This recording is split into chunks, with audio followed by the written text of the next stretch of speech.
ભારત માટે ગર્વની ક્ષણ યુનેસ્કોએ દિવાળી પર્વને અમૂર્ત વિશ્વ વારસા તરીકે કર્યો જાહેર. લાલ કિલ્લા પર આયોજિત યુનેસ્કોના 20મા સત્રમાં કરાઈ જાહેરાત. પ્રધાનમંત્રી મોદી સહિત મહાનુભાવોએ ટ્વીટ કરી પાઠવી શુભકામનાઓ.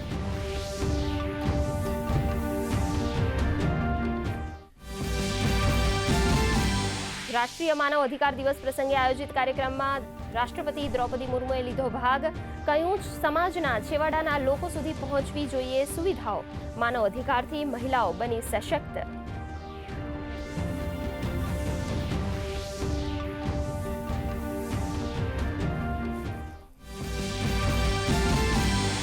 લોકસભામાં ચૂંટણી સુધાર બિલ એસઆઈઆર પર ચર્ચા શરૂ. ગૃહમંત્રી અમિત શાહ પણ ચર્ચામાં લેશે ભાગ. તો રાજ્યસભામાં વંદે માતરમ પર ચર્ચા દરમિયાન પક્ષ વિપક્ષ આમને સામને.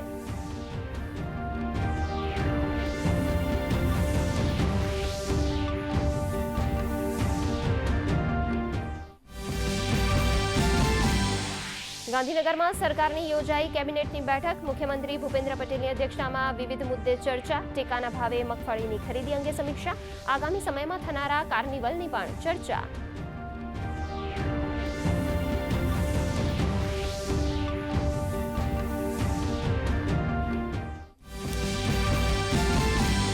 અમદાવાદમાં ખોરાક અને ઔષધ નિયમન તંત્રની કાર્યવાહી. ડોક્ટરના પ્રિસ્ક્રિપ્શન વગર કફ સિરપનું વેચાણ કરતા 8 મેડિકલ સ્ટોર્સને ફટકારાઈ કારણદર્શક નોટિસ. પાઠવી માંગ્યો ખુલાસો. 5 મેડિકલ સ્ટોર્સમાં રજિસ્ટર્ડ ફાર્માસિસ્ટની ગેરહાજરીમાં થતું હતું વેચાણ.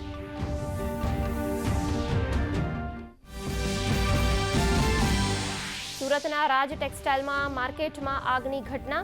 15થી વધુ ફાયર ફાઇટરે આગ પર મેળવ્યો કાબુ. બાદ ફરી લાગી આગ. સિન્થેટિક કાપડના કારણે કુલિંગ પ્રક્રિયા દરમિયાન વારંવાર આગ લાગતી હોવાનું જણાવતા ફાયર જવાન.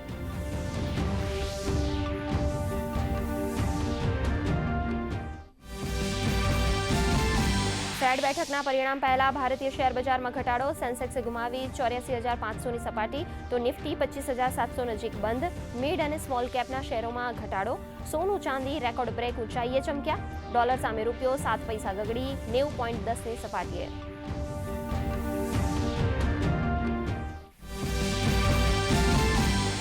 તો આજે જુનિયર હોકી વર્લ્ડ કપમાં આર્જેન્ટિના સામે ટકરાશે ભારતીય પુરુષ ટીમ.